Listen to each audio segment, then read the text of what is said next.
I've always loved monsters, so it probably shouldn't come as too much of a surprise that I've never really been frightened by Resident Evil. It never kept me up with nightmares, or made me question whether I had the guts to load my last save. If anything, I was always more excited to see the next grotesque monster that was ready to tear me apart. So when William Birkin's bloodshot shoulder eyeball slid into frame to the sound of a guy plunging custard in a recording booth, I wasn't filled with revulsion. I was thinking, ooh, what's that? I gotta see that thing. And just like a hapless horror movie victim, I pressed on, fueled by enthusiastic curiosity. Still, in spite of my inclination to revel in the horror, the games did make me uneasy. It wasn't the graphic, bloody imagery, to which I was clearly desensitized. It was the punishing nature of the games. It was how tension was sewn into every moment, every decision. That feeling of tension is the thread that connects every strand of DNA built into the classic games. In spite of the series' reputation for campiness, the moment-to-moment Resident Evil experience takes itself seriously.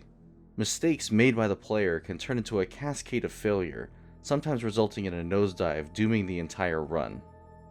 But everything changed in the design philosophy of the series with the release of Resident Evil 4. I won't place the series' tonal shift entirely on the shoulders of Resident Evil 4. That started with Code Veronica. Don't get me wrong, we wouldn't have gotten Boulder Punching Chris or any of the crazy shit in Resident Evil 6 without Code Veronica, but it's still one of my favorite games in the series. I love 4 as well, in all its bombastic action movie glory. It's cemented as a landmark in gaming that defined action titles for a lot of players. Resident Evil 4 brought with it more than just over-the-shoulder camera angles. The core gameplay mechanics of the classic titles were present, but mutated to fit the more combat-centric focus moving forward.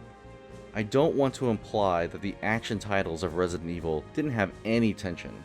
The tension they brought was just a different flavor than that of the classic games. Until Resident Evil 7 and the Resident Evil 2 remake, I believe that the changes starting with Resident Evil 4 were irreversible. I knew we probably wouldn't ever get another fixed camera game, and some part of me believed that it was the fixed camera that gave the horror of old Resident Evil its unique taste. So naturally, when I saw that Resident Evil 7 was going to be in first person, I pursed my lips, went back into my castle of disappointment, and pulled up the drawbridge. This wasn't the Resident Evil I knew or wanted. I had already been burned, and I prepared myself by setting my expectations below sea level. But I was surprised. Resident Evil 7 turned out to be a step in what I felt like the right direction for the series. Then 2 years later, Resident Evil 2's remake was released. I had originally hoped that the game would be like the 2002 remake of the original game, and was let down when I found out it was going to be over the shoulder. I thought maybe Capcom was sliding back. Again. But actually, they managed to give us something close to the feeling of playing classic Resident Evil. Perhaps it's not that impressive to say that the Resident Evil 2 remake captured the essence of the game it was remaking, but I believe that it's more than just plying us with nostalgic imagery and a familiar story. Resident Evil 2, and 7 before it, both use classic series game designs to thread the familiar flavor of survival horror tension into every element of the games. Take inventory management for example. Resident Evil is not the only series with inventory management, but it's so core to the experience of the original games that removing it would be like trying to desalt French fries. The concept is really simple. You can only carry so many items at a time. That's it. Guns, ammo, herbs, keys, jewels, doll fingers. They each take up 1, sometimes 2 spaces. This may seem like a small piece of the puzzle, but in reality it's the hinge that makes Resident Evil style survival horror work. Let me pivot for a moment over to the action side of the franchise. For inventory, Resident Evil 4 had the attaché case. It was a grid-based spatial minigame. The better you were at organizing, and the more you cared to put time into it, determined how many items you could carry, how many guns you could take with you, and whether or not you could carry around a giant cold dead fish. What didn't go into Leon's attaché case were keys, or rather, key items. Those now all went into a separate menu that did not need to be managed for space.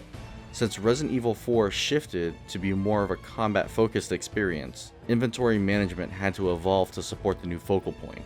Guns take up the most space, so you have to pick and choose what combination of guns best suit your playstyle and give you the widest range of combat possibilities.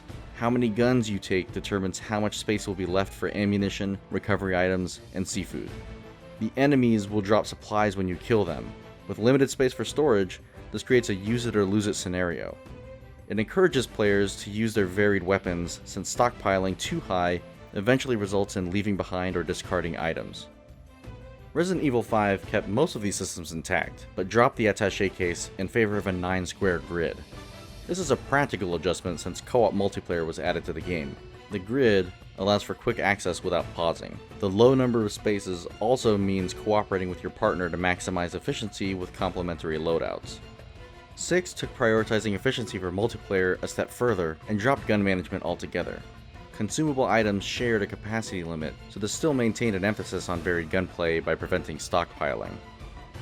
So inventory management was still present in the action games, but changed into a mechanic to add dimension to short-term combat decision-making.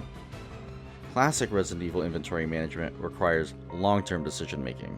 If action-era Resident Evil is asking what Leon is having for dinner, classic-era Resident Evil is asking what Leon is doing to save for his retirement. It all comes down to the fact that a key takes up space.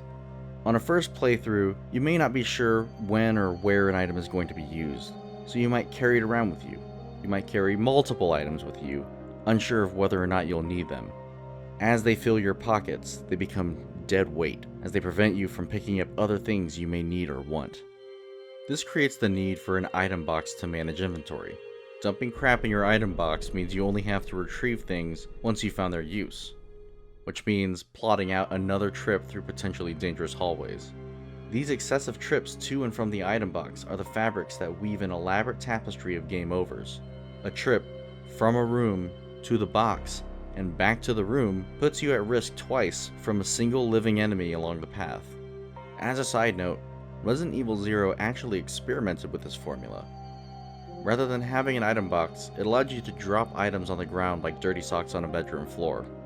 This seems convenient in the moment, but poor planning quickly devolves into backpacking excursions to condense piles of crap into a central room. With or without the item box, classic Resident Evil inventory management demands diligence from the player.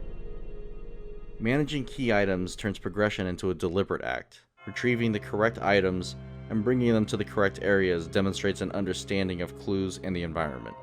Key items in action Resident Evil titles are more or less just context to get you from one location to the next.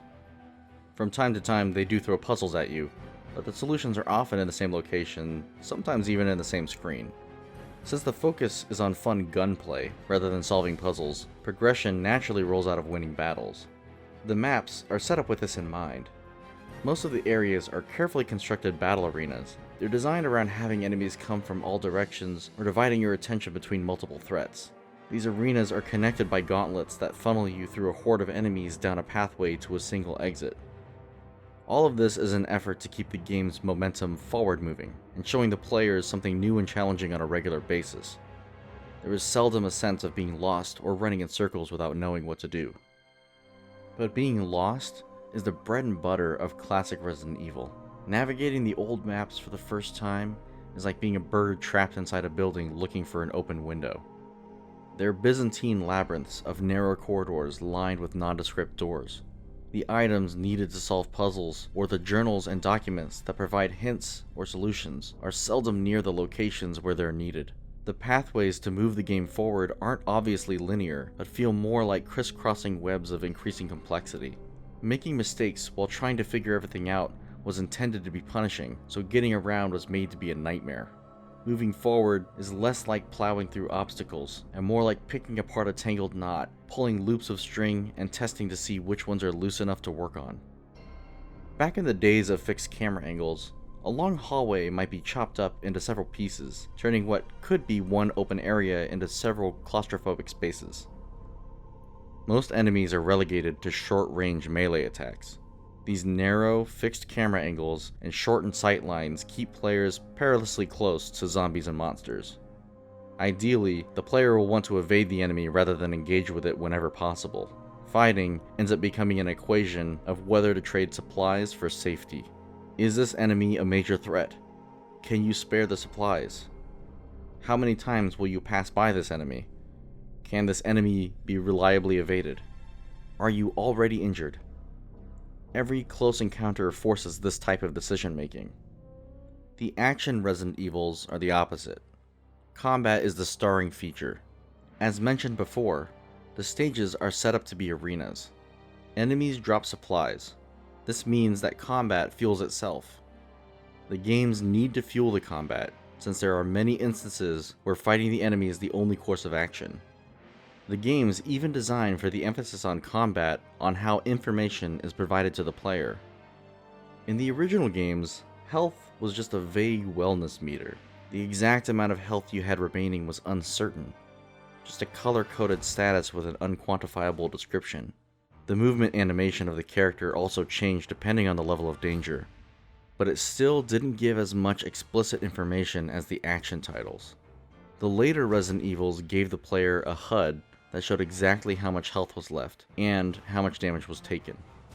There aren't numerical values, but the health bars provide much more defined information about the status of your character. The same is true about ammo too. In the original, the player needed to check the menu in order to verify how many bullets were left in their clip. Getting carried away while shooting could result in a real-time reload. The reload animation in classic Resident Evil is so devastatingly inconvenient, it's practically a status ailment. Reloading from the menu is instantaneous, rewarding hypervigilant players that count their shots or compulsively reload after every encounter. The action games stripped away the need for hypervigilance and put the information right there on the screen. I don't think more information here necessarily eliminates tension. It does give the player more to work with, but it's necessary for the change to a more robust combat system. Since aiming was magnetic in the originals, the skill was primarily with using movement and positioning to find windows of opportunity to safely take shots. Once player aiming skill had to be taken into account, providing the ammo information on screen allowed for faster decision making. Not having to go into the menu to check how much ammo was in the clip meant avoiding a break in the flow of action. As ammo for a particular gun dwindles, so do your options.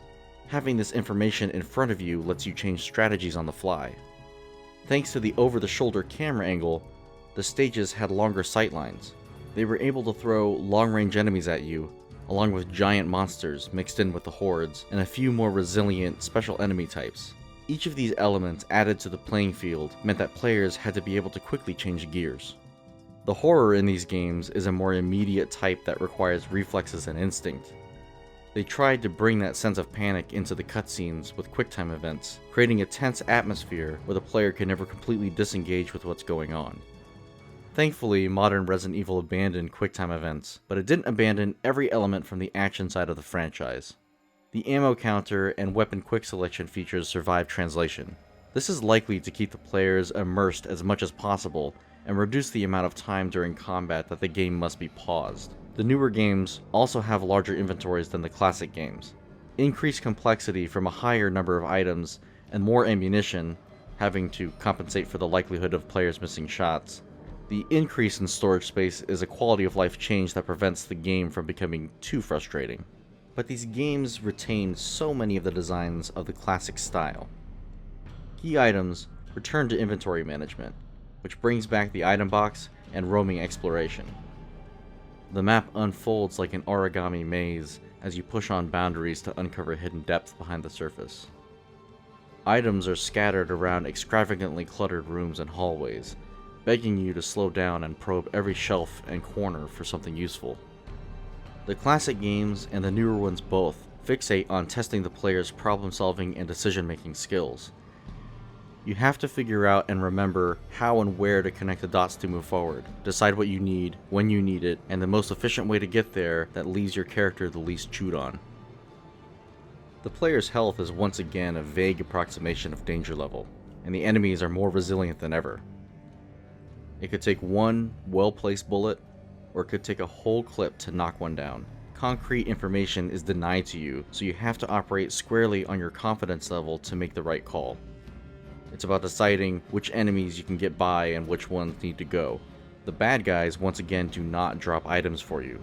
so the games take it back to the equation of safety versus supplies. They force that calculation in your head every time you enter, or re-enter, or re-enter, or re-enter a room.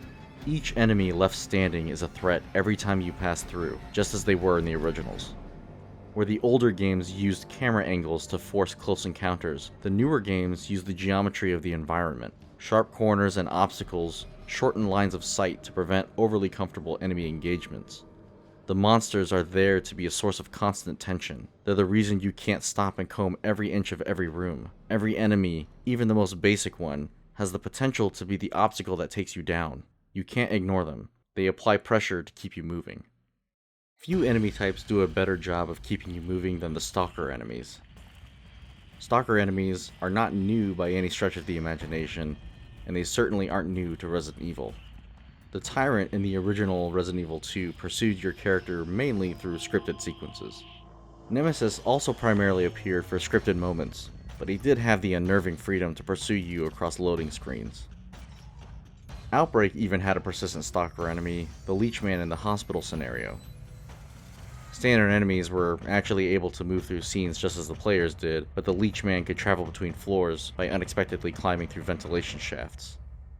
Jack Baker and Mr. X from the newer games may be the most successful iterations of this enemy type the series has pulled off thus far. They don't actually appear all that often, and are mostly restricted to early areas in their games, but they definitely left an impression on players.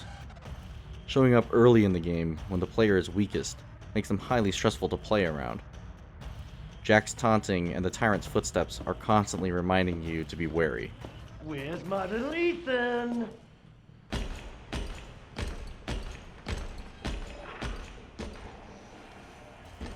Their patrol areas are actually fairly limited, but their mere existence is enough to set the tone in the games that possibly nowhere is safe. Mr. X is a particularly effective stalker since his patrol includes many areas already infested with monsters. He may not get you, but he may chase you into the arms of another enemy while you're running from him. Enemies exist to ratchet up the tension and keep you from feeling too comfortable. And these guys are there, breathing on you and reading over your shoulder. All that put together, the inventory management, the level design, the combat mechanics, and the way they intersect with each other. That's the flavor of tension that the old games had and the newer games translated into a completely new style of game. It's the getting lost until you figure out what to do, but while figuring it out, you had a dozen unnecessary encounters with enemies, and you've wasted so much ammo and healing that maybe it would be better to just reload the save, but you can't remember the last time you saved kind of tension. They're not carbon copies, but iterations on the core ideas built up by the original back in 1996. It's not classic Resident Evil, but more like classic 2.0. There's one thing I want to make clear. When I refer to classic Resident Evil and draw a line of distinction between that and action Resident Evil, what I am not doing is declaring one proper and the other not. I certainly have my preferences, but I believe at this point that there's no such thing as a true Resident Evil game. Many people put Resident Evil 4 on their list of top games of all time. I also had plenty of fun playing Resident Evil 5 with my friends. I think the series has had some great ideas for multiplayer over the years. From Resident Evil 6 having multiple campaigns that cross over each other, to Resident Evil Revelations 2 and its split-screen co-op creating some really unique moments.